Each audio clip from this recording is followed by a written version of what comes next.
I'm gonna add a little bit more of this. I think this is the prettiest one I've made so far. Absolutely. Oh yeah.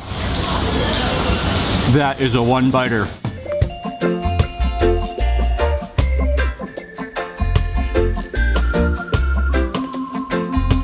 Good morning, everyone. It's Mark Wiens with migrationology.com. It's a beautiful morning. I am enjoying the views of this canyon, and we're about to head to breakfast, and then after breakfast they have booked us for a spa treatment, and then after that we are heading back to Amman, and we have been in Jordan for over a week now, and we have yet to try Jordan's national dish. So I am looking forward to that for lunch, and that's the plan for the day.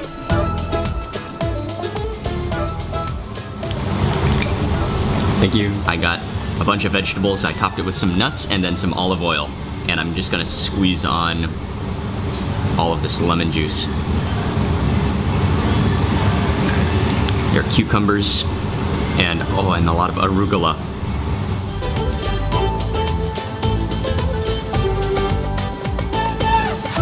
We're walking down the canyon to the spa. One of the things that's really cool about this place is that the Ma'in hot springs, right where we are right now, these hot springs were formerly used by King Herod thousands of years ago. Okay. We made it to the spa. It's really nice. They have their own private waterfall outside, but we are getting ready for an hour spa session, so I'm gonna turn off the camera now. I will give you all an update in an hour from now. It is over. That was an entire hour. That went by way too fast, and it went by in a little bit of a blur. That was fantastic. We're finished. Ying was in the room, a separate room from me. I finished a little bit before you. We have tea. Wow, nice.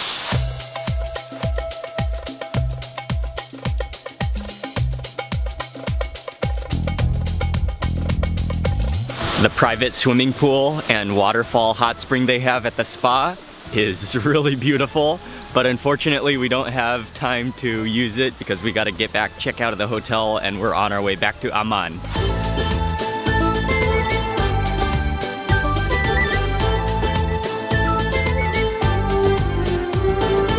The drive to Amman took probably a little over an hour, and we have made it back to Amman.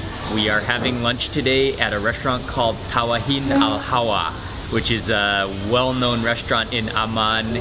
It's a giant restaurant. They can accommodate huge groups, and this restaurant is especially known for serving Jordan's national dish, which is called Mansaf, and that is the one main dish that we have not yet tried, or I have not yet tried since being in Jordan, so I am looking forward to eating it. And in the center of the table is a giant golden tray, which is the traditional Mansaf feasting platter, and we're waiting on our food now. In Jordan, they take the raw vegetable platters to the next level.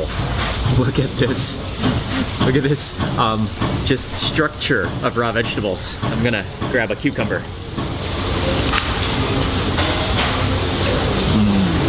Cooling cucumber. And I love how they just put whole vegetables on there. You got whole cucumbers, tomatoes, they're just whole entire lemons on this plate. Wonderful. They have just brought us our tray of Mansaf. It is stunningly beautiful. I'm gonna do my best to just quickly explain what the dish is because it's very unique, and I can personally say that I've never eaten anything like it. So there are a couple of main components to Mansaf. The first is rice, and so on the bottom of the tray is rice. And then on top of the rice are big, huge chunks of Jordanian lamb, which are cooked in a yogurt, which I will explain more about very soon. And then over everything is a big sprinkle of pine nuts. But probably the most important component of Mansaf is the dehydrated goat yogurt, which is known as jamid. They have brought out a chunk of jamid, and this is dehydrated goat yogurt. And oftentimes you'll see them drying this yogurt on top of the roof in the sunlight or on top of their tent, Bedouin tent in the desert, dehydrating this and preserving it. But in order to prepare this dish, they take the jamid and they make it into a soupy sauce. And so this is actually like the gravy, which is made from the jamid. And this is what the lamb is cooked in. And then also this is what you pour over the rice and the lamb to eat it. And before I dig into the main platter, I have a cup of the jamid, which is, I'm just gonna sip on. You can definitely smell goat. You can really smell goat in that.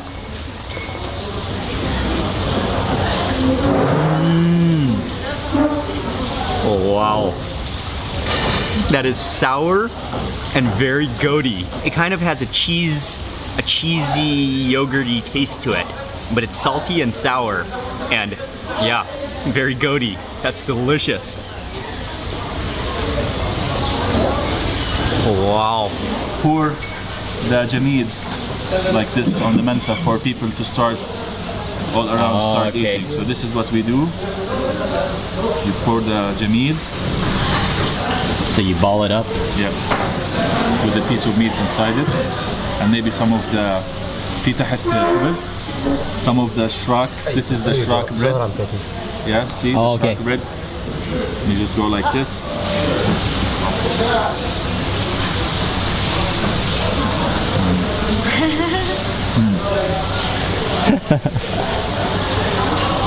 There's nothing like it. It's the best meal ever. There's a very traditional process and method of eating mansaf, and so Fadi just showed it to me, and I'm gonna do my best to try it out. Get a spoon of the jamid and pour it over the rice and area, and my lamb chunk and the rice and those pine nuts. You can only use your 3 fingers, well, your 2 fingers and your thumb. And what you do is you grab a piece of the lamb. And by the way, this is local Jordanian, grass-fed, free-range lamb. And you take a little piece of the lamb, and then you get it you mix it in with some rice, and make sure you get a lot of that jamid in there, because that's where a lot of the flavor and the heartiness of the dish comes from. And then once you have kind of a good amount within your fingers like that, then you transfer it to your palm, and you start to work it into a ball. Not really squeezing, but the motion like this, yeah? You have to make it circular motion so it becomes like a ball. Oh yeah, okay, so there's definitely a unique, it definitely takes some skill to do this, because Not bad for a first time. the rice is sticky, so it sticks to your fingers, but so you don't want to really squeeze it too tight, but you more want to play with it a little bit to get it into a circular. That's very good. A circular shape. This is my very first mansaf ball, and you want to eat it again. You want to eat it only with your 3 fingers, your thumb and your 2 fingers, and then another thing is that you don't want to touch your fingers to your mouth, so that your fingers remain clean.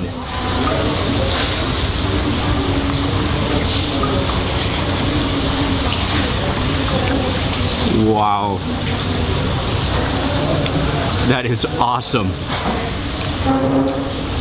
That lamb is so silky tender. The rice has a little bit of a sticky texture to it.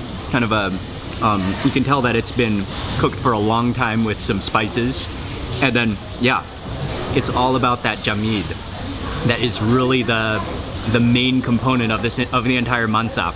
That is what gives it the flavor, the richness, the sauce, the gravy, and additionally those pine nuts are also fantastic. They're crispy and fragrant, and wow.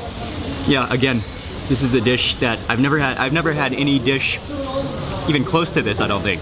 This is very unique, very interesting, and extraordinarily delicious. A little bit more of that jamid in there to hold it all together, and ensuring I just go in with the 3 fingers. Another thing I wanted to quickly mention is traditionally you will stick your left hand behind your back when you eat, and so you only eat with your right hand. Oh yeah, there you go. You can see if you don't squeeze it too hard, you can see that it sort of forms into a ball much easier. You just kind of play with it in your palm, roll it around, and that way the rice all sticks to each other. And you got to have that little piece of lamb right in the middle. After eating this ball of mansaf, I'm gonna follow it by a bite of onion.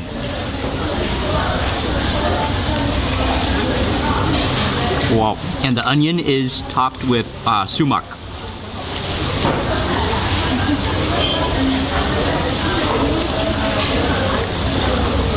Oh, I love that combination. It's quite mild, but just juicy and crisp and refreshing. That really contrasts the richness and the saltiness of the mansaf. That's fantastic.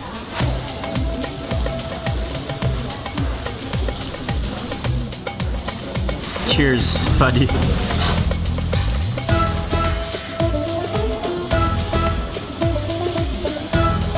This restaurant is also well known for their chili olives. So I've got some of the chili olives and a piece of chili on my plate. I'm gonna pick them up together. Oh wow. Really salty, spicy. And that just complements the meal. One of the things that I've already learned about eating mansaf is that you have to have the right ratio of rice to meat to jamid yogurt, because if you don't have the right ratio, it won't stick together and make a ball. I'm gonna add a little bit more of this to my rice portion, and then also it's served with this bread which is called shrak. And also this is common, you can eat it with some of this. You tear off a piece, you mix that into your bite with everything. Making sure you have that right ratio of everything. I think that'll do. Such a fantastic way to eat. I think this is the prettiest one I've made so far. Absolutely. That's like a golf ball size. And then, another thing I love is how you just drop this into your mouth. Oh yeah. That is a one-biter. That is not light food. That will fill you up for sure. I am stuffed right now. The lamb, the jamid, the entire dish was just stunning. And one more thing to show you, your hand should look something like this when you are finished eating. Once you are sure you're finished, you can lick your fingers. This is exactly what I want to do when I see my hand like this. Oh, that's just like the final little bites of flavor. Oh, you can taste that goat. It's fantastic. And then finally, a quick wash. There's some mint in here and some lemon. They don't do anything small when you are having a feast like this. So they have just brought out dessert, a giant platter of fruit, and another platter of different desserts. Mainly what I want to eat for dessert though, after that mansaf, is this orange, and he peeled it very nicely, leaving the hat on, and then folding back the skin. That is so juicy and a little bit sour and a little bit sweet. I am now leaning back in my chair and having a cup of mint tea. Oh yeah, you can taste that mint so nicely in there. This is probably the best way to end a mansaf feast. And also, it is traditional to take a nap after eating mansaf. And I think perhaps that tradition was born because not only is it a tradition, but I think it's a mandatory thing to do after you eat mansaf.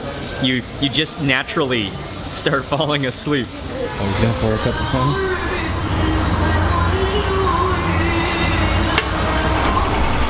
Shukran. We're having one last cup of coffee on our way out of the door.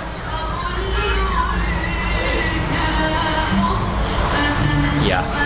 Oh, that's good. What I loved so much about that dish is that you can actually taste the fields or the pastures where the goats and the lambs have grazed. You can taste the land in that meal.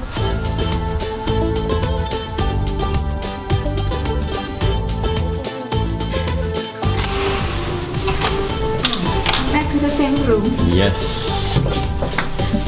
After we finished with that incredible lunch, we drove back over to La Locanda Hotel, which is the hotel that we stayed at when we first arrived to Amman.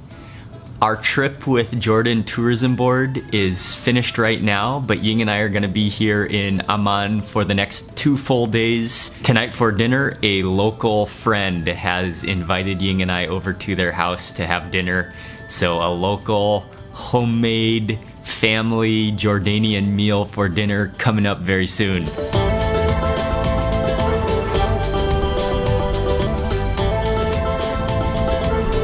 We are all sitting down. There is a beautiful spread of food, and I'm gonna begin with the fateh, which is a dish that includes hummus and a variety of other sauces and seasonings, which is then mixed with bread which has been soaked and has absorbed a bunch of broth. And so then that's mixed with the hummus, and then it creates kind of a fluffy hummus, and then it is topped with some minced meat and some fried pine nuts. Oh, wow. That is amazing. You can really taste the garlic in there. And then yeah, it's like a fluffy hummus. It's creamy and rich, but at the same time, as opposed to a pure hummus, it's more fluffy. One of the main dishes that we're eating tonight is called warog ukusa, and there is both zucchini and grape leaves, which are filled with a combination of rice and minced meat, and then cooked along with some lamb ribs and some lamb fat, as well as some seasonings and also some olive oil. I gotta go in for one of the grape leaf rolls first.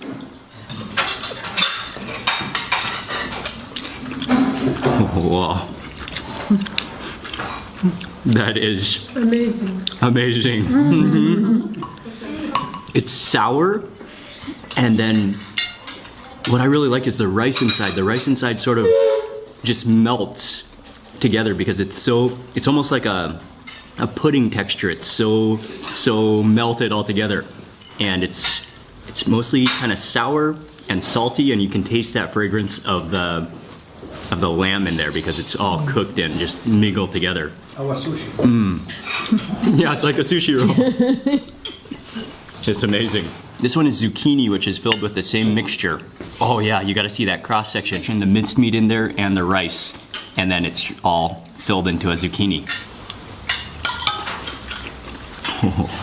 Oh yeah, that's amazing as well. It's like a similar texture as eggplant because it's been cooked for so long, so it just dissolves in your mouth. And then again, that rice meat mixture is just silky creamy. I also got a little piece of the lamb fat, which I will break off a piece with bread, and you can already see how caramelized that lamb fat is. Wow. Yeah, it is. You can just taste lamb, and that is so soft and tender, and just full of lamb juices and flavors. Ying and I just made it back to the hotel after a fantastic home family cooked Jordanian meal. Ying and I are going to be in Amman for 2 more days. So that's going to be it for today. Thank you all very much for watching. Please remember to give this video a thumbs up, and also make sure you subscribe for lots more videos. And I'll see you tomorrow for another day in Jordan. Why?